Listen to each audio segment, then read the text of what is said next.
Entonces, muchas gracias a todos los que nos van a acompañar y a los que se van a ir sumando a medida que vayamos avanzando en esta actividad.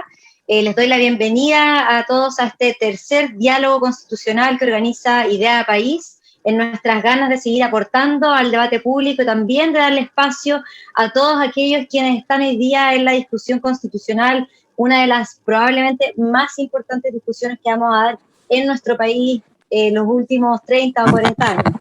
En esta ocasión, el diálogo que nos convoca es de la Quinta de la Constituyente. Así que les agradecemos a todos los que están hoy día con nosotros, pero muy especialmente a nuestros queridos invitados que nos acompañan acá para contraponer ideas, hablar un poco del proceso constitucional, discutir posturas, ¿no es cierto? Y ciertamente también conocer un poco más de qué los trajo a ellos a querer ser candidatos a la Convención Constitucional y cuáles son las principales banderas o propuestas que el día de mañana van a ir a proponer. En primer lugar nos acompaña Carlos Ominami. Muy bienvenido, Carlos. Carlos es ingeniero comercial de la Universidad de Chile, fue ministro de Economía durante el gobierno de Patricio Aylwin, senador por la Quinta Región, actualmente candidato a la Constituyente por el Distrito 6, independiente por cupo PPD en la lista de la prueba. Por otro lado, estamos también junto a Ruggero Cosi. Muy bienvenido, Ruggero es abogado de la Pontificia Universidad Católica, fue dirigente estudiantil, abogado litigante en el Tribunal Constitucional, forma parte del directorio del Instituto Libertad, es profesor de la Universidad de los Andes y actualmente candidato a la convención, ¿no es cierto? También por el Distrito 6 y va por la lista de Vamos por Chile por RN. Así que muy bienvenidos a los dos, gracias por estar hoy día con nosotros. Gracias, Magdalena, y felicitaciones a Idea País. Me parece a mí que es muy importante la contribución que ustedes hacen, abriendo espacio para esta discusión en donde de lo que se trata es que tengamos una constitución que finalmente podamos escribirla entre todas y todos. Lo mismo digo, Magdalena. Bueno, para partir, les cuento a todos los que nos acompañan hoy día que vamos a tener un debate, una conversación, vamos a ir viendo distintas preguntas. Los invitamos a ir dejando también las preguntas del público en los comentarios del Facebook, nos van a llegar todas las preguntas también para acá. Y después vamos a ir conversando y contraponiendo distintas ideas. Así que para partir, yo creo que una de las preguntas más grandes que se ha dado en la última discusión constitucional, ciertamente desde el estallido social, que nos trae un poco, ¿no es cierto?, esta discusión constitucional, es por el rol del Estado, ¿no es cierto? Una de las grandes críticas que se le hacía a la Constitución de 1900, a nuestra Constitución actual, ¿no es cierto?, en 1980, era este modelo subsidiario, y bueno, hay muchas cosas que la gente propone que se debería cambiar. En este sentido, ¿cómo se para cada uno de ustedes frente a esto? ¿Creen o no creen en la subsidiariedad? ¿Creen que ese es un modelo que hay que sobrepasar? ¿Qué opinamos, no es cierto, de otros tipos de modelos? Y si creen que eso es algo que debería estar definido en la Constitución. Carlos, ¿qué opinas del tema? Magdalena, creo que efectivamente es una gran pregunta, pero déjame decirte antes que nada que me da mucho gusto de compartir con Ruggero Cosi, viendo ahí su trayectoria como estudiante, como dirigente estudiantil y también como profesor y experto en temas constitucionales. Voy derechamente a la pregunta. A mí me parece que hay que salir de esta idea de Estado subsidiario, porque la palabra subsidiario no está en la Constitución, pero está sí impregnada en todo el texto constitucional. Un Estado subsidiario me parece a mí que es un Estado que, como que es un Estado que está observando la realidad, está un poquito cruzado de brazos a ver si los privados pueden hacer las cosas y solamente interviene una vez que los privados han demostrado que no pueden hacerlo. Yo francamente no creo en ese tipo de Estado, creo en un Estado que no tiene que ser necesariamente mucho más grande, no tiene que ser más activo, tiene que ser un Estado estratega, un Estado que tenga visión de futuro, un Estado que siente a los distintos actores para concertar políticas en el ámbito social, en el ámbito económico, y derechamente creo que hay que salir del Estado subsidiario que está consagrado en la Constitución en sus distintas facetas para pasar a un Estado solidario, que sea un Estado, como hemos dicho, un Estado social, democrático, de derecho, que pueda establecer derechos en la Constitución. A mí me parece que los derechos que están mejor hoy día resguardados en la Constitución son los derechos de propiedad, son los derechos a hacer negocios, pero no están bien resguardados los derechos sociales como una salud digna, pensiones decentes, educación pública de calidad. Por eso que creo que esta transformación del Estado subsidiario a un Estado solidario es una de las cuestiones más fundamentales que debe estar planteada en esta nueva Constitución, la Constitución de 2022. Ahí te voy a preguntar más adelante qué significa esto de un Estado más solidario, pero primero quisiera saber, Ruggiero, ¿qué opinas tú respecto a este tema? Oye, igualmente encantado de compartir aquí el panel con Carlos. Es importante empezar desde ya a tender puentes, po, porque están todos los incentivos puestos para que nos sentemos a dialogar y buscar un marco jurídico y político que sea común para las próximas décadas. Así que dicho eso, yo concuerdo en algunos puntos con Carlos. Yo no tengo ningún problema con un Estado robusto, ¿ya? Ciertamente que el concepto de subsidiariedad también está venido a menos en nuestro país y ha sido de algún modo tergiversado por cierta interpretación que se hizo de él. La subsidiariedad tiene una dimensión negativa, que ciertamente es que el Estado se quede un poco como observador, asuma un rol pasivo y deje que los particulares hagan lo suyo, pero también tiene una dimensión positiva de intervenir cuando corresponde. De eso se trata subsidium, que de ahí viene el nombre de este principio. Pero desgraciadamente cierta interpretación en nuestro país hizo del principio de subsidiariedad algo asociado al puro, a la pura dimensión pasiva, el laissez-faire, dejar que los particulares hagan, y muchas veces dejando en desmedro el rol activo que le corresponde al Estado. Yo no tengo problema con un Estado robusto, pero sí creo que tiene que ser un Estado sano, ¿ya? ¿Y a qué me refiero con esto? De que hoy en día el Estado asume muchas funciones, ¿ya? Yo parto de la base de que el Estado tiene que servir al bien común, a las personas y proteger los derechos fundamentales. ¿Y cómo lo hace? Regulando, fiscalizando, ¿no es cierto? Fomentando ciertas actividades, y hay una última actividad que es la actividad de provisión de bienes y servicios, y que tiene que ver con los derechos sociales. Y aquí yo creo que la ciudadanía no ha tenido una buena experiencia, y ahí hay que ser autocríticos. Yo interpreto que buena parte del apruebo, del resultado del plebiscito de octubre, tiene que ver con que muchas personas tienen una pésima experiencia como usuarios del Estado, en salud, en educación, en vivienda. El Estado está dando un mal servicio. Entonces hay una crisis de eficacia en las actividades del Estado, hay desconfianza también porque han habido hechos de corrupción graves, entonces falta control, falta transparencia, y hay una crisis también de ineficiencia, porque en cierto sentido recursos públicos no se están utilizando bien. ¿Para qué decir, por ejemplo, en el caso de los empleados públicos? ¿Ya? La ciudadanía tiene esta idea de que mucho empleado público está ahí, apernado, que llegó por pituto y que aunque haga las cosas mal no hay cómo sacarlo. Entonces, son discusiones que creo que vamos a tener que tener en la convención constituyente, porque la ciudadanía nos está pidiendo modernizar el Estado, hacerlo eficiente, creíble, y eficaz. Sobre eso, Carlos, tú hablabas de un Estado más solidario. ¿Quisieras complementar o preguntarle vuelta a Ruggiero? Voy a eso y comentar algunas de las cosas que dice Ruggiero. Yo estoy totalmente de acuerdo en que para hacer las cosas que este país necesita, se requiere un Estado también modernizado, un Estado eficiente, con funcionarios públicos que sean diligentes, que estén ahí en la primera línea de atención a las personas, no sean empleados que son a veces empleados burocráticos, ineficientes. Yo comparto plenamente eso. Creo que también hay en el Estado, lo conozco por lo demás, hay en el Estado grasa que hay que cortar para que se puedan desarrollar músculos para que hagan las cosas de mejor manera.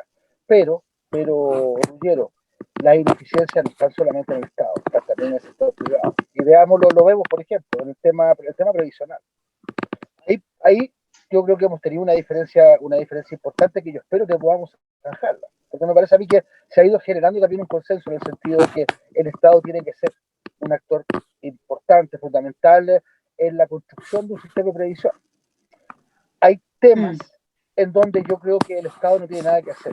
El Estado no tiene que fabricar panes, el Estado no tiene por qué meterse en actividades industriales que muy bien pueden ser desarrolladas por los privados. Pero hay ámbitos en donde el Estado tiene que ser necesariamente un actor preferente, y que son los bienes públicos, es la educación, es la salud, es la previsión. Yo creo que en eso tenemos una experiencia que es amarga. La experiencia de la administradora de fondos previsionales es una experiencia muy, muy dramática.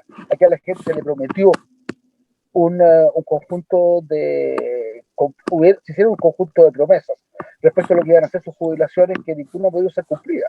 Y eso no es un problema de responsabilidad pública, es un problema de un cierto diseño institucional que me parece a mí que hay que modificar radicalmente. Pero yo comparto con Ruggiero, hay que modernizar el Estado. Este Estado así no va a poder cumplir con todas las tareas que uno quisiera, pero un Estado solidario, Magdalena, es un Estado que se hace de entrada a cargo de la provisión de ciertos bienes públicos que son fundamentales, como educación, como salud, como previsión, como la propia seguridad, y tiene que ser un Estado también con capacidad de anticiparse al futuro. Lo que hemos visto durante esta crisis es o el Estado hace las cosas o simplemente no las hace. El mercado no ha tenido ninguna capacidad de hacer cosas importantes durante este tiempo. Entonces, me parece a mí que hay que sacar las conclusiones del caso. Hoy tengo un problema. Te hago una pregunta ahí. Magdalena, dejo. Sí. Tengo un problema técnico que yo creo que lo puedo resolver en un minuto. Estoy aquí con el iPad conectado, pero se le va a ir la batería al iPad ahora. Pero puedo volver a trabajar con mi celular. Entonces, eso me va a significar salirme y volver a entrar. ¿Ok? No hay problema. No hay problema. Okay, ahí te ponemos al día. Hacemos una pausa. Me disculpo. No hay problema. Te esperamos acá, Carlos, en el mismo link. Y bueno, Ruggiero, aprovecho de preguntarte, algo, sí, porque estamos en vivo, entonces para mantener a la gente que está con nosotros acá, tengo una pregunta. Aquí se está hablando en el fondo, efectivamente, de la provisión de ciertos bienes, ¿no es cierto?, de parte del Estado. No todos los bienes, dice Carlos, pero ciertos bienes más, de manera tal que son más fundamentales para el desarrollo de las personas, sea educación, sean pensiones, salud, etcétera. Y cuando uno escucha eso, se pregunta, bueno, entonces ¿significa eso que solo el Estado puede proveer esos bienes, o que solo de la forma de lo que es el régimen de lo público pueden los privados entonces pasar a proveer de esos bienes? Y aquí mucha gente, y con justa razón, ¿no es cierto?, se va a preguntar qué va a pasar, por ejemplo, con el rol preferente de los padres a educar. ¿Ahí hay alguna tensión? ¿Ves tú esas tensiones o no? Y sobre todo en el sentido de que esta constitución va a ser una constitución que va a intentar de alguna manera, o debiera, ¿no es cierto?, intentar de alguna manera responder a todas esas demandas que se presentaron en la crisis del estallido social. Y esa crisis del estallido social fue muy identificada con banderas que podemos ponerle el nombre de derechos sociales.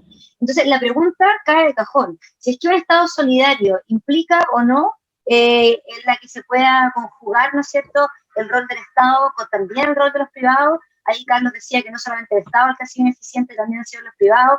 ¿Cómo conjugar esas dos cosas? ¿Creemos que los privados pueden o no aportar? ¿Es deseable? ¿Es necesario para la sociedad? ¿O crees tú que no? En el fondo quiero saber la postura de los dos en ese sentido. Mira, yo soy de la tesis de que los privados no solo deben participar en la provisión de ciertos bienes y servicios que cumplen un rol público, ciertamente la educación, la salud lo son, pero no solo que deben participar, sino que creo que muchas veces lo hacen mejor que el Estado. y quiero, por ejemplo, llevarlo al caso de la salud, ¿ya? Si uno mira las cifras, dejando de lado la cuestión del financiamiento, si uno mira la provisión de los servicios de salud, el 45% de las prestaciones de salud son efectuadas por particulares, ¿ya? Y fíjate que eso es bien interesante porque hay un 20% de los chilenos que se atiende a través de el seguro de ISAPRE, y hay un 80%, o sea, la gran mayoría, que se atiende a través de FONASA, y hay tramos en FONASA, como ustedes saben, en donde existe la libertad de poder atenderse con prestadores particulares, privados. Entonces, ¿qué refleja esta cifra? Si prácticamente la mitad de los chilenos se atiende en materia de salud con prestadores privados, quiere decir que los están prefiriendo, que los están eligiendo. ¿Y por qué los eligen? Bueno, porque el servicio llega a tiempo, no hay que hacer las listas de espera que tienen los servicios públicos hospitalarios, la calidad del servicio es buena, y claro, tenemos el problema del financiamiento. Y ahí yo siento que muchas veces nos hemos entrampado durante largos años en esta discusión, porque al final del día, si tú estás en los tramos superiores de FONASA y te atiendes con un prestador privado, te sale más caro a veces que si estuvieras en el sistema ISAPRE. Entonces, ahí tenemos ciertas contradicciones que yo creo que es importante ir saliendo de ciertas concepciones y ir reconociendo el rol que tienen los privados. ¿Ah? ¿Para qué decir? Bueno, podríamos irnos a otros temas, pero le dejo la palabra a Carlos, que probablemente va a querer hacer algunos matices. Sí, Carlos, le quiero preguntar a Ruggiero sobre si esta concepción implica que hay un rol de los privados o no. Sí, Ruggiero, a mí me parece muy importante lo que tú dijiste al principio, de que tenemos que ir tendiendo puentes, conociéndonos, porque tenemos que ser capaces de generar 2/3 en la convención para que haya ideas que nos parezcan que son ideas de progreso, que estén a la altura de las aspiraciones de la gente. Entonces me parece a mí muy, muy importante este ejercicio que estamos haciendo. Ahora yo creo que en esto tenemos una diferencia importante. Yo creo que hay ciertos ámbitos en donde los privados lo hacen definitivamente mucho mejor que el Estado, y el Estado no tiene nada que meterse. Ahora, creo que hay que trazar una frontera muy nítida entre lo que es una economía de mercado y lo que es una sociedad de mercado. Hay cosas que tienen que ver con la economía, tienen que ver con la producción de bienes, y eso es básicamente un terreno en donde los privados tienen una acción preferente. Hay un terreno que tiene que ver con los bienes públicos, con las necesidades sociales, como educación, como salud, en donde yo creo que corresponde una acción preferente al sector público. Esto no significa, bajo ningún aspecto, negar que los privados puedan también desarrollarse en eso. Pero yo lo digo yo francamente, en salud creo, por ejemplo, que los privados tienen un papel que jugar, pero es un papel que debería ser complementario al esfuerzo que hace el sector público. A mí me parece interesante los datos que da Ruggiero cuando dice, mira, el 20% de la gente que está en ISAP, la ISAP tienen a un 20%, pero realizan el 40% de las prestaciones. Eso tiene una explicación. Tiene una explicación porque el tema del financiamiento es crucial. Las ISAPRES tienen un nivel de financiamiento sustancialmente mayor que el que existe en el sector privado. Y ahí yo creo que hay una injusticia. La injusticia es la siguiente. Si yo, por ejemplo, aquí mismo, estoy aquí en la carretera, estoy en la 5 Norte, yo tengo un accidente acá, aunque yo no cotice en el FONASA, sea parte de una aseguradora privada, si tengo un accidente me van a llevar a mí al hospital de La Calera o al hospital de Quillota. Pero el privado no está pagando, no está cotizando para que ese hospital de Quillota esté en pie con sus servicios de urgencia, con sus médicos, con su quirófano si hay que operar. Lo mismo en el hospital de La Calera. Entonces, yo creo que aquí debiera haber un piso básico de salud pública con un fondo solidario como ocurre en la mayor parte de los países desarrollados. Ahora, si la gente quiere sobreasegurarse, quiere una atención preferente, con mejor hotelería, y paga para eso, está perfectamente en su derecho, y con toda seguridad los privados van a poder hacerlo bien. Pero debería haber un piso básico, y en ese sentido yo creo que hay actividades en donde el rol del Estado es no solamente insustituible, sino que es preferente, que es primordial. No, muy interesante lo que... Solo para complementar a Carlos, dale, que efectivamente la actividad pública tiene que ser el piso, no quiero decir mínimo, porque tiene que ser un servicio de calidad. ¿Ya? Necesario. A veces decir piso mínimo da la sensación de que quisiéramos proveer servicios que no son de calidad, y es todo lo contrario. O sea, al momento de garantizar el derecho a la salud, que es lo que estamos conversando, tiene que ser un servicio de calidad. Y fíjate, Carlos, que yo tengo la cifra, que obviamente que es revisable, uno la podrá contrastar, pero hay autores que dicen que se está gastando en la provisión de los servicios de salud lo mismo en el sector público que en el sector privado. Entonces, yo por eso digo que a veces hay que mirar estas cosas desprejuiciadamente y a veces ir reconociendo de que hoy en día el sector privado lo está haciendo mejor, y por eso la gente lo prefiere, incluso cuando se financia a través del seguro FONASA. Ahora, dicho eso, no significa que el Estado no lo pueda hacer mejor, Y ahí volvemos al punto de inicio. Yo creo que efectivamente la gestión hospitalaria del sector público puede mejorar, y quizás ahí sí se justificaría, obviamente, hablar de que el Estado tiene que tener aquí el rol primordial. Pero si el Estado no lo está haciendo bien, yo parto de la base más realista de que chuta, resulta injusto tener que obligar a la gran mayoría a tener que atenderse en un servicio que no está siendo de calidad.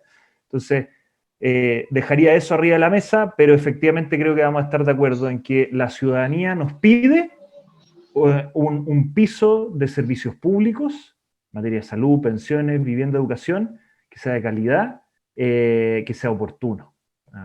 Y eso sí el Estado lo tiene que proveer, y volvemos a la discusión de modernizar el Estado, porque de otra forma no lo vamos a conseguir. Eso me parece... Para preguntarle... Dale. Perdón, dale. No, voy a decir eso, que el Estado tiene, a mi juicio, un rol que es insustituible, porque, y es el tema de fondo. Algunos van a decir que es un tema ideológico, pero la verdad es que es un tema muy de fondo. La lógica del Estado, y yo creo en eso, es la lógica del bien común, que se va determinando en función también del propio funcionamiento de la democracia. La lógica de los privados, yo no hago juicio moral, pero es la lógica del negocio, es la lógica del lucro.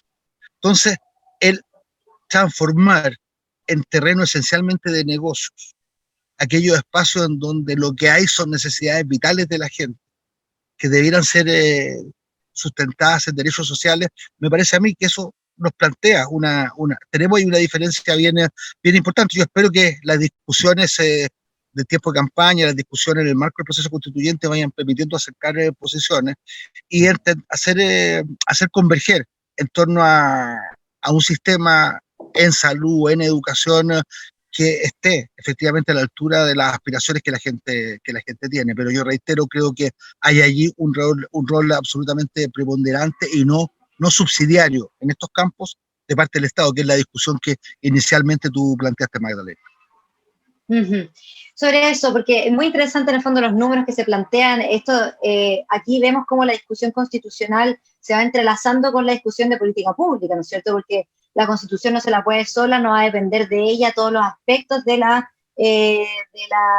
definición posterior, ¿no es cierto? Pero vamos sentando las bases y sentando los marcos. Entonces, yo quiero volver a plantear la pregunta: ¿de qué manera, en el fondo, pueden los privados entrar a jugar, a meterse en la cancha de la provisión de los derechos sociales? Y lo pregunto por qué. En el fondo veo que hay cierto consenso de que no es algo malo, es importante que el Estado tenga un rol preponderante, condiciones necesarias, no necesariamente mínimas, etcétera.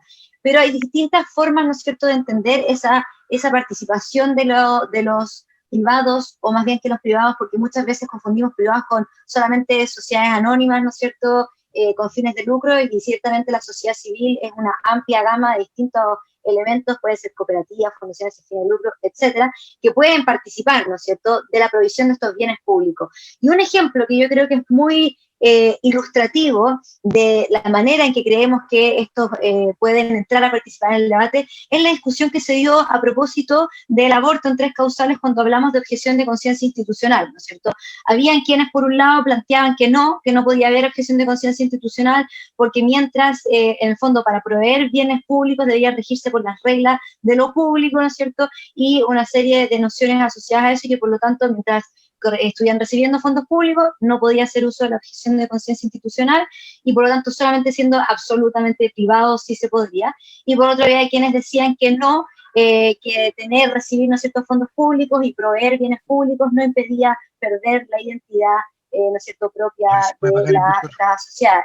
Entonces, les pregunto a ustedes, no sé, ¿ustedes estarían a favor o en contra, por ejemplo, de un elemento como ese, la objeción de conciencia institucional? Sabemos que probablemente esa regla per se no está en la Constitución, pero se colige de otros derechos como el derecho a asociación, y qué tanta fortaleza le damos a eso, o a la sociedad civil. Ruggiero, ¿qué opinas de eso? Lo que pasa es que a mí me parece que la actividad estatal, considerando que está al servicio de las personas y que supone también proteger los derechos de las personas, tiene límites. El límite son el marco que nos da el Estado de Derecho, el control que supone la actividad estatal, la responsabilidad, y siempre el gran límite son los derechos de las personas. Y ahí la discusión pasa porque chocan dos principios. El derecho a la objeción de conciencia, que es parte de la libertad religiosa, y por otro lado, la función del Estado cuando está proveyendo un servicio que debe ser universal para las personas. Pero esas son discusiones que en general, bueno, o se zanjan a nivel legislativo o se zanjan a nivel de los tribunales, y siempre bajo las reglas de la ponderación, de la proporcionalidad. Y para mí, en lo personal, creo que la libertad de conciencia es uno de los bienes fundamentales del Estado de Derecho, porque los estados modernos se basan en el pluralismo ideológico, en la tolerancia, y por lo tanto tiene que, de algún modo, no digo que en todas las circunstancias prevalecer, pero sí respetarse importantemente. Yo comparto Carlos, con ¿qué opinas Ruggiero. tú? Yo comparto que la libertad de conciencia es un derecho que tiene que ser respetado. Si hay un médico que por sus convicciones no quiere practicar un aborto, me parece a mí que no se lo puede obligar. Yo sí no creo que esa libertad de conciencia pueda transferirse a las instituciones. Me parece a mí que si el Estado asume democráticamente, como fue el caso del proyecto de ley de aborto en tres causales, que hay le asiste un derecho a las mujeres en esas tres causales de pedir la intervención del embarazo, me parece a mí que una institución pública no se puede negar. Eso me parece, ese es mi punto de vista, eso es lo que yo habría votado. No estuve en el Parlamento a propósito de esa discusión, pero habría sido mi punto de vista. Y aprovechar. Ahora, es cierto que este es un tema más legal que constitucional. Yo creo que el tema constitucional va a estar planteado, el tema del aborto va a estar en la discusión constitucional, va a estar planteado el tema del derecho a la vida, y vamos a tener una discusión que va a ser una discusión con toda seguridad bien compleja. Pero reitero, yo soy partidario de respetar la libertad de conciencia de las personas, pero creo que eso es una libertad que está asociada más al individuo, a las personas, que a las instituciones. Perfecto. Oigan, y pasando a otro tipo de temas, sabemos muy bien, y ustedes, ¿no es cierto?, siendo constituyentes o candidatos a constituyentes por región, que los temas locales también de una u otra manera hay un desafío de cómo abordarlos en la discusión constitucional. Y ahí yo me planteo dos cosas. La primera pregunta es si es que hay algún tema especialmente que ustedes vean en su distrito que podrá ser intentado responder, o podrán intentar responderlo de manera constitucional, o qué bandera, ¿no es cierto?, creen ustedes que se identifica más desde su distrito en adelante. Y la segunda pregunta es algo que hemos visto más quizás a propósito de la situación compleja que se vive en la Araucanía, pero que ciertamente tiene su correlato en otros lugares de nuestro país, en lugares donde, ¿no es cierto?, el Estado pareciera no estar presente, donde cuando el Estado no existe aparece el narcotráfico, sea en poblaciones o sea la Araucanía con el conflicto que tenemos ahí, o sea, o en otros lugares, ¿no es cierto? La seguridad nuevamente está dentro de las principales prioridades de las personas, y la pregunta que se hacen las personas es cómo, o si es que es posible, responder a eso desde la discusión constitucional. Entonces, las dos preguntas, ¿hay algún tema local y cómo respondemos al tema de seguridad? Carlos, ¿algún tema local? Ahora, hay varios temas locales, hay uno que yo creo que va a estar dentro de los, no sé, me imagino, no sé cuál será la opinión de Ruggiero, me imagino que puede estar dentro de los 3 o 5 temas álgidos de la convención, que va a ser el tema del agua. El tema del agua es un tema muy complejo que tiene muchas dimensiones. Ahora, yo creo que lo que se hizo en los tiempos de dictadura ha generado realmente mucho daño. A mí me parece que es muy complicado esto de haber separado el agua de la tierra y haber transformado el agua en también un terreno de negocio. Yo justamente estoy aquí en la carretera, vengo de una conversación con trabajadores, con agricultores del melón, y tienen en todas partes, en el melón, y para qué no hablar de la provincia de Petorca, el tema del agua es un tema extremadamente crítico. Yo creo, y a lo mejor con Ruggiero podemos estar de acuerdo en que el agua debiera ser claramente consignado como un bien nacional de uso público. La Corte Suprema acaba por lo demás de producir una sentencia bien importante, considerando el agua de bebida como un derecho humano. Me parece a mí que eso debería también quedar consagrado en la Constitución.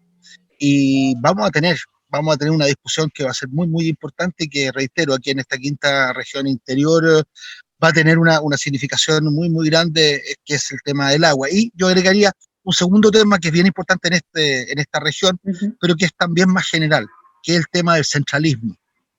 La quinta región tiene, finalmente, esta quinta región, este distrito 6 que estamos buscando representar junto con Ruggiero, tiene el problema de un doble centralismo. Es víctima del centralismo de Santiago y en muchos aspectos es víctima también del centralismo de Valparaíso. Ahí tenemos que ver en consecuencia cómo enfrentamos este problema. Y creo que una de las cosas que yo quiero promover con mucha fuerza es la transformación de los gobiernos, de las municipalidades actuales en verdaderos gobiernos locales que tengan más fuerza, que tengan más capacidades, que sean también objeto de una fiscalización más rigurosa, porque eso hay que decirlo, las municipalidades también han sido un espacio de mucha ineficiencia y en algunos casos también de corrupción. Eso hay que decirlo con franqueza, pero ahí hay, Magdalena, dos temas. Uno que es un número cantado, el tema del agua, y otro que es el tema del centralismo, y cómo profundizar la regionalización y cómo fortalecer y dar paso desde los municipios actuales que han estado en la primera línea, por lo demás, del combate a la pandemia, en la primera línea para enfrentar la crisis social que el país está viviendo, transformar esos municipios en verdaderos gobiernos locales. ¿Qué opinas tú, Ruggiero? ¿Te convencen esos dos temas? ¿Qué opinas de ellos? Y quizás de repente ahondar un poco más en la importancia del gasto local. No, yo creo que los dos temas dan en el clavo, son prioridades en la quinta región. Efectivamente hay un doble centralismo y quienes más lo resienten son las provincias de San Felipe y los Andes. Pero yo me quiero detener en el tema del agua porque creo que sí, que hay espacios de encuentro, ¿ah? Y hay otros puntos de disenso que va a haber que ir conversando, obviamente, trabajando probablemente dentro de la convención. Yo estoy de acuerdo con que el consumo humano, el acceso al agua para el consumo humano, tiene que estar protegido como un derecho, pero que tiene que estar regulado en la ley, ¿ya? No me parece bien lo que sucedió, por ejemplo, a nivel técnico, con el fallo que dictó la Corte Suprema hace pocos días en Nogales. Conceptualmente me parece muy bien, porque efectivamente se trata de un derecho humano, ¿ah? Y que tiene que estar protegido. Pero ¿por qué le cargamos la mano a la municipalidad de Nogales, una municipalidad relativamente pequeña, con tener que ser el municipio el que costee y provea de 100 litros diarios por persona de consumo humano? ¿Es la municipalidad la responsable o tendrá que ser el gobierno regional? Bueno, yo creo que todos esos aspectos que son de detalle tienen que estar en la ley, porque si no vamos a transformar esto en una cosa que es muy enredada, que es judicializar el acceso al agua. Y vamos a terminar con la Corte Suprema como regulador del abastecimiento del agua para consumo humano. Y a mí eso me parece que podría llegar a ser ineficiente, incluso discriminatorio para aquellos que no puedan acceder a la justicia. ¿Ah? ¿Cuántas personas no van a recurrir a la justicia y se van a quedar sin agua entonces? Bueno, pero sí estamos de acuerdo en que tiene que estar protegido este derecho. Lo mismo el reconocer el agua como un bien nacional de uso público. ¿Ah? Es lo que dice el Código de Agua actualmente. Obviamente que eso se confunde, se presta para discusiones porque en la Constitución no está, pero creo que es necesario consagrarlo a nivel constitucional para que haya toda claridad. Ahora, yo sí creo que es necesario que el aprovechamiento del agua como recurso pueda estar en manos de los privados, reconocer también los usos consuetudinarios. Hay muchos agricultores pequeños que tienen canales que no los han regularizado sus derechos de agua y tampoco se los podemos desconocer, en fin. También el principio del libre uso del agua. A mí no me gusta esta idea de que sea el Estado el que decide en qué se usa el agua. Ahí yo creo que sí el mercado es mejor asignador de los recursos. Y si es que en la zona de la quinta región hay provincias donde se quiere plantar palta y en otras regiones del país se quiere plantar cítricos y en otras berry, bueno, será un tema que tendrán que ir definiendo los agricultores de acuerdo a los precios del mercado, a los costos de los recursos, en fin, y no el Estado. ¿Ah? Y si el agua lo necesitan para uno u otro cultivo, que lo vean ellos, ¿ya? Y por último, algo que yo creo que Carlos también va a estar de acuerdo, es que el Estado tiene que tener el deber de establecer, de desarrollar una política hídrica. ¿Ah? Esa visión de largo plazo de la que hablábamos, en donde el Estado asume un rol estratégico, tanto en materia de infraestructura, que ha faltado tanto en la quinta región, como también en materia de la gestión del agua, ¿ya? Y del cuidado del ecosistema, de los glaciares, de los acuíferos. Ahí tiene que haber una política hídrica, el Estado es el llamado a desarrollarla, y eso a mí me parece que tiene que ser un deber constitucional. ¿Ya? Y Carlos, ¿tú estás de acuerdo con eso? En el fondo, derecho humano fundamental al agua, pero al mismo tiempo la posibilidad de reconocimiento de los derechos constitucionarios, es decir, de uso y aprovechamiento del agua. Yo estoy de acuerdo, pero creo que aquí no hay que eludir una discusión que es una discusión bien delicada. Aquí, durante el régimen militar, se hizo algo, a mi juicio, completamente improcedente. Se privatizó una empresa que era Endesa, que era la depositaria de una cantidad muy importante de derechos de agua. Y esos derechos de agua se privatizaron. Y aquí, por ejemplo, hay una muy buena ilustración de por qué es fundamental tener una nueva constitución. A mí me tocó participar de la discusión sobre el cambio del Código de Agua. Fue una discusión que se impulsó bajo el gobierno del presidente Lagos.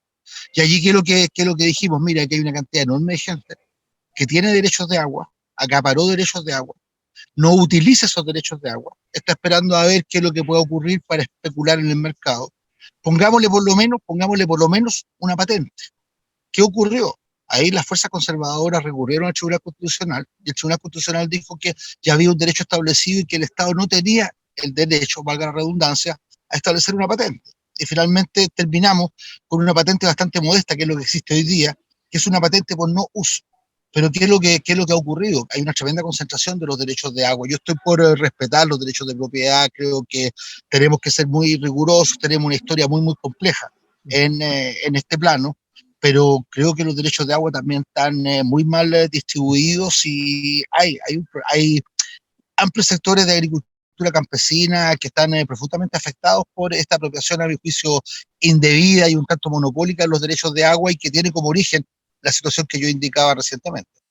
Sí, yo estoy de acuerdo. De hecho, el caso que mencionaba Carlos de Petorca, más allá de que aquí hay un problema del cambio climático, una crisis hídrica, donde no ha llovido en la zona, en un río que es pluvial, o sea, que depende de la lluvia, pasa también porque en los años 90 el Estado asignó derechos de agua indiscriminadamente y que hoy en día no se pueden satisfacer. Entonces, la verdad es que efectivamente hay ese tipo de problemas. Hay otro tipo de abuso, ¿ah? Y por eso también creo que es importante reforzar la institucionalidad, ¿ah? Tanto la fiscalización como que las sanciones sean efectivas, porque el gran problema que tenemos hoy es que la gente ha dejado de confiar en las instituciones. Y la nueva constitución, yo creo que una de las labores principales es devolverle a la ciudadanía la confianza en las instituciones, y para eso, bueno, debe haber fiscalización, deben haber sanciones ejemplares, para que así no haya sospecha constante de que, bueno, los agricultores grandes están constantemente usando más agua de la que les corresponde. En la medida en que hay una buena fiscalización y sanciones disuasivas, la gente, creo, confiaría más en que las cosas están funcionando bien, de manera justa. Yendo aquí a la última pregunta. Magdalena, no, algo ahí complementar lo que dice Ruggiero. Yo creo que además ahí, y en eso yo reconozco una cierta frustración, porque no hemos sido capaces durante los últimos años de hacer algo que es fundamental, que son las obras de infraestructura que permitan embalsar aguas, que permitan que el agua, como ocurrió durante mucho tiempo, ahora me dicen que bastante menos, el agua termine perdiéndose en el océano. Si uno iba ahí a la desembocadura del río Aconcagua, en el límite entre Concón y Quintero, veía cómo el agua llegaba y se perdía, en consecuencia que esa agua se podía haber embalsado y haber resuelto una buena parte de los problemas. Y en eso creo que el Estado también tiene una tarea que es fundamental, que tiene que ver con las infraestructuras, con la generación de embalses. fuimos capaces de generar un embalse en esta región, que es el embalse Chacrilla, en la zona de Putaendo, que incluso tiene algunas dificultades porque no se logra aprovisionar suficientemente de manera que cumpla con su cometido, pero ahí también hay un tema que ya no es un tema propiamente constitucional, pero yo celebro que estemos de acuerdo con Ruggiero en el sentido de que el estatus del agua como bien nacional de uso público no debería estar solamente en el Código de Agua, sino que debería estar también en la Constitución. Perfecto. Oigan, hablamos de problemas estructurales, hablamos de faltas de confianza, hablamos también de problemas que el Estado lleva cargando hace un buen tiempo, y ahí nos lleva, yo creo, a la pregunta broche de oro de una de las instituciones en las que las personas antes era la que más confiaban, ahora ha ido decayendo, que frente a eso hay cierta parte de los políticos o de los parlamentarios que han abogado por desfinanciar, ¿no es cierto?, a Carabineros y a las fuerzas de orden y seguridad. Por otro lado, hay quienes dicen que esto no es un tema que se toca en la Constitución, etcétera, pero sabemos bien que la prioridad y la preocupación de cientos de chilenos es la seguridad. Y finalmente de cómo vivir, ¿no es cierto?, con la tranquilidad de que desde que a tu hija no le va a llegar una bala loca en tu casa, a que puedas transitar las carreteras de día o de noche sin problemas, etcétera. ¿Creen ustedes que este es un tema que tiene algo que ver con la Constitución o es una discusión que le queda grande? Y si es así, ¿por qué se la jugarían ustedes? ¿Se la jugarían por las voces que dicen que hay que refundar o desfinanciar, o otras que hay que mejorar? ¿En qué lado están parados más o menos? Carlos, ¿qué opinas? Mira, yo creo que hay un problema muy serio con la institución de Carabineros, una institución que hasta hace no mucho tiempo atrás era respetada, querida por la ciudadanía, hoy día está en cuestión. A mí, yo me acuerdo, en mis experiencias como senador, era pero muy, muy corriente, donde uno llegara a una población que le decían, oiga, senador, ¿qué es lo que necesitamos? Un retén de Carabineros. Hoy día esa demanda se ha ido diluyendo, hay desconfianza respecto a Carabineros. Y me parece a mí que hay una cantidad de cuestiones que no se van a poder resolver en la Constitución, pero quizás puedan haber definiciones respecto de la profesionalización, de la forma como se estructura un cuerpo policial, que pueden ser parte de las definiciones constitucionales. Yo creo que van a haber personas que van a plantear también otros temas que yo tiendo a no compartirlos, por ejemplo, como la creación de policías municipales. A mí eso no me parece, creo que no tiene que ver con la tradición chilena, de lo que yo conozco también de las policías municipales, no es una experiencia particularmente positiva, pero creo que tienen que haber algunas definiciones constitucionales que tengan que ver fundamentalmente con la profesionalización de las fuerzas policiales. ¿Y tú qué opinas, Ruggiero? Sobre todo porque ahora que Carlos hablaba de las policías municipales, me acordé que hace poco salió una noticia, ¿no es cierto?, que en la Araucanía se hablaba en Temucuicui, ¿no es cierto?, de esto de armar una propia policía para armarse. Entonces, es un tema bien complejo, ¿no es cierto? ¿Cómo lo ves tú? O sea, para zanjar ese tema puntual, a mí tampoco me gusta la idea de las policías municipales. Creo que sería darle demasiado poder a ciertos alcaldes que a veces, a ver, hay todo tipo de alcaldes. Imagínense que tengan el poder de acudir a un cuerpo organizado, armado.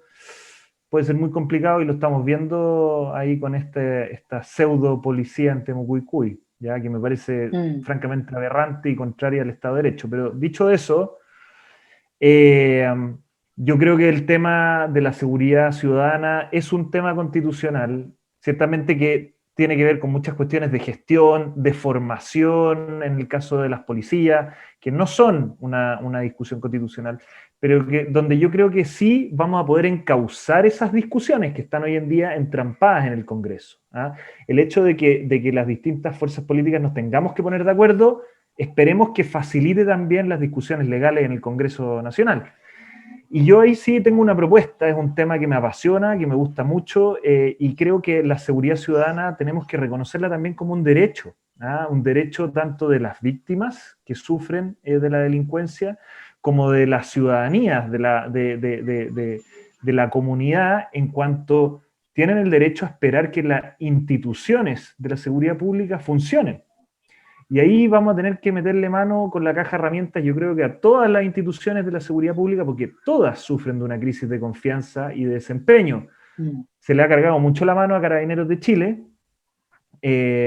quizás por los escándalos de corrupción, que ciertamente que afectaron su credibilidad, pero si uno mira los índices de paz ciudadana o los índices de la Subsecretaría de Prevención del Delito, Carabineros todavía saca mejor nota que los fiscales y que el Poder Judicial. Entonces, creo que vamos a tener que también hacernos cargo de eso. Yo soy de la tesis de que los fiscales, lamentablemente la idea de que el Ministerio Público fuese autónomo y respondiera únicamente ante la Corte Suprema, vamos a tener que revisarla. Quizás vamos a tener que hacer que el fiscal nacional y los fiscales regionales sean responsables políticamente ante el Congreso Nacional. Yo soy partidario de esa idea. Y en el caso del Poder Judicial, que también sufre una gran crisis de credibilidad, creo que hay dos temas que vamos a tener que hacernos cargo. Uno, que tiene que ver con quizás retomar esta idea que estuvo en algún momento en la reforma procesal penal y que se desechó porque era innovar demasiado, que es esta posibilidad de tener juicios por jurado. En más de 20 países de la OEA existen los juicios por jurado, para qué decir en Europa y en países anglosajones. Y lo bueno es que permite que sea la ciudadanía la que participe, colabore, determinando la inocencia o la culpabilidad del acusado, y le da credibilidad a los fallos. Yo creo que es algo que debemos explorar. Como digo, fue una idea que estaba al momento de discutirse la reforma procesal penal. Magdalena, déjame decirle, yo estuve en esa discusión y le digo inmediatamente a Ruggiero, yo que cuente conmigo por las dos cosas que planteó. Yo creo en las autonomías, pero creo en las autonomías responsables. Y los fiscales no pueden no estar sujetos a un mecanismo de rendición de cuentas y de responsabilidad. Y me parece a mí que la idea es que puedan rendir cuentas frente a una institución, será el Congreso, un Consejo de la Magistratura, algún tipo de rendición de cuentas tiene que poder establecerse. Y a mí me gusta también el hecho de poder incorporar a la ciudadanía en la definición de cosas tan importantes como las que se ventilan en la justicia. Lo hemos visto esto no solamente en las películas, lo que parece con los jurados que en algunos países donde desgraciadamente existe todavía la pena de muerte, terminan resolviendo sobre la vida y la muerte de algunos condenados. Yo comparto plenamente esas dos cosas que plantea Ruggiero y quiero aprovechar, Magdalena, un minuto para invitar a Ruggiero a lo siguiente. Yo no sé si tiene que ver con los temas de campaña y tiene que ver con los temas de financiamiento de campaña. Yo he estado proponiendo, hay ya un proyecto de reforma constitucional que está ingresado a la Cámara de Diputados para rebajar sustancialmente los límites de gastos de campaña. Yo creo que cuando se discutió, se promulgó la ley que regula las elecciones de los convencionales, se cometió una gran inadvertencia. Creo que fue una inadvertencia, porque quedaron establecidos como límites máximos de gasto de campaña los mismos límites que afectan a la elección de los diputados. Esos límites a mí me parece que son completamente excesivos. En el caso, por ejemplo, del Distrito 6, yo no sé si tú sabes, Magdalena, el límite máximo de campaña, de gasto de campaña son 355 millones de pesos. Eso es completamente exorbitante. Es obsceno en las condiciones, además, del país hoy día. Yo creo que ahí hay francamente una inadvertencia, porque por último uno podría decir, mira, en el caso de una elección de diputados, un diputado debe ganar una dieta por lo menos 3 veces superior a la de un convencional y tiene un periodo de 4 años. Un convencional tiene una dieta que es de 1/3 de la del diputado y solamente por un periodo un periodo máximo de 12 meses. Yo lo que he alentado, y como digo, está planteado el proyecto de reforma constitucional en la Cámara de Diputados y espero que se pueda aprobar a principios de marzo, que divida por lo menos por 4 el límite máximo de campaña. Ahora, yo quisiera invitar a Ruggiero, aunque no se pueda, yo no sé, ojalá que sí ocurra, que se pueda aprobar esa reforma en el Parlamento y que eso rija como obligación legal y constitucional, pero independientemente de eso, que pudiéramos hacer un acuerdo entre todos los candidatos del distrito de no sobrepasar 1/4 del límite máximo de gasto de campaña. No, a mí me parece interesante, Carlos. Voy a tomar el guante, lo vamos a conversar después en detalle, pero quiero dejar algo arriba de la mesa. Y es que efectivamente una cifra obscena, me gusta ese adjetivo, pero tiene que ver con una cuestión fáctica, y es que aquí hay una fórmula. Nuestro distrito hoy en día es enorme, así quedó definido por el sistema electoral actual. Un distrito que además yo creo que adolece de otros problemas. O sea, es tan grande que hay comunas que definitivamente van a quedar subrepresentadas porque van a haber candidatos que quizás nunca van a ir, ¿ah? Porque no es necesario ir a buscar esos votos, ¿ya? Donde además, por ser tan grande la comuna, se produce esto, de que es necesario gastar más dinero en campañas políticas, y además con una lista de 9 personas, en donde si tú multiplicas estas cifras, de verdad que es indignante, ¿ah? La cantidad de plata que se está gastando. Yo entiendo, la democracia tiene un costo, ¿ah? La democracia tiene un costo, pero de verdad que con distritos tan grandes, la cuestión se vuelve contraproducente. Entonces creo que también es algo que vamos a tener que abordar. El sistema electoral, lamentablemente, yo creo que está en tela de juicio, y vamos a tener que examinarlo en la convención constituyente. Ahora, Ruggiero, yo en todo caso yo Ciertamente. te invito a antes de la convención. Yo espero ahí que nos encontremos en la convención después del 11 de abril, pero antes, yo quiero decir bien derechamente, yo tengo una doble preocupación. A mí me parece, hay mil y tantos candidatos. Y aquí, con esos límites de gasto de campaña, aquí pueden haber riesgos de captura de convencionales.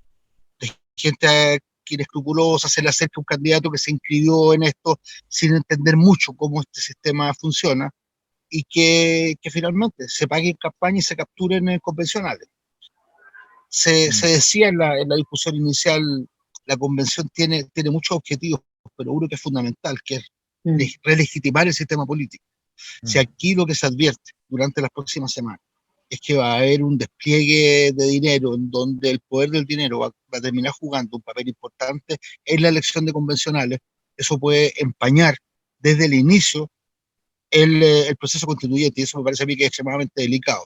Yo por eso, Ruggiero, mira, te propongo, te voy a mandar el proyecto de reforma constitucional que está, como te digo, ingresado ya en la Cámara de Diputados. Yo espero, hicimos un gran esfuerzo, desgraciadamente no se pudo, para que hubiese sido aprobado por lo menos en la Cámara de Diputados durante esta semana. Yo espero que se pueda hacer la primera semana de marzo, porque creo que podemos tener riesgos de captura de convencionales por el dinero, y podemos tener también una convención que termine empañada por despliegues de dinero que pueden ser francamente exorbitantes. En el caso nuestro, Distrito 6, son 355 millones el tope máximo. En el Distrito 10 son 400, en el Distrito 10 creo que son 450 millones de pesos, y en el Distrito 8 480 millones de pesos. Para mucha gente eso es una cifra totalmente, como no se me ocurre esa palabra, grosera, obscena. Entonces creo que sería bueno si pudiéramos hacer un compromiso, independientemente que se apruebe o no se apruebe esto en el Parlamento, de mantener los límites de campaña dentro de un nivel que no sea ni grosero ni obsceno. No, buenísimo ver cómo acá se tienden puentes, esa es parte también del espíritu de los diálogos constitucionales que en Idea País estamos promoviendo, así que ya estamos llegando al término de esta hora de conversación. Ciertamente podríamos tocar muchos temas más porque quedan muchos en el tintero de todo tipo de temas que el día de mañana se van a abordar en la discusión constitucional, pero les quisiera decir, les quisiera preguntar, en una línea, en una frase, una invitación o una idea con la que quieran cerrar, y agradecerles también por su participación y a todos los que nos han escuchado. Ruggiero, ¿quisieras terminar? Sí, yo de verdad que ha sido una grata sorpresa, para bien conversar con Carlos. Veo que hay espíritu, de acuerdo, y eso me parece muy positivo. Concuerdo en que tenemos que cuidar mucho el procedimiento, o sea, y a todo nivel, ¿ya? Desde este tipo de cosas, como también no empañarlo con acciones violentas por fuera de lo que es la institucionalidad que ya hemos votado, como país, de las reglas que ya se establecieron. Creo que es súper importante cuidar el procedimiento para que efectivamente la nueva constitución que tengamos sea querida, valorada y respetada por todos, y no tenga espacio para ponerse en duda. Y por otro lado, hacer la invitación a que ojalá los que nos están escuchando promuevan las candidaturas de candidatos serios. Lo digo con mucha responsabilidad porque también este proceso, yo entiendo el ánimo de refrescar la política, pero no podemos caer en los eslóganes, los simplismos, porque de verdad que estamos hablando de algo que es delicado y donde si no está este espíritu de diálogo, nos vamos a poder entrampar en un problema y en una crisis que puede ser mayor de la que tratamos de salir. Así que muchas gracias, Idea País, por la invitación. Ha sido una muy buena conversación. Carlos. Gracias, Magdalena. Yo también me sumo a los agradecimientos a Idea País. Creo que es muy importante desarrollar este tipo de iniciativas, crear este tipo de espacios. Creo que además es muy importante lo que hemos hecho. Yo no conocía, había escuchado de Ruggiero, conocía su trayectoria, y creo que es fundamental que podamos encontrarnos generaciones también distintas. A mí me parece que es muy, muy importante que haya gente joven, gente que pueda traer aires, ideas nuevas, gente sí que esté preparada, y eso yo lo digo con mucho respeto por los jóvenes. La Constitución es algo demasiado delicado como para que uno vaya a experimentar.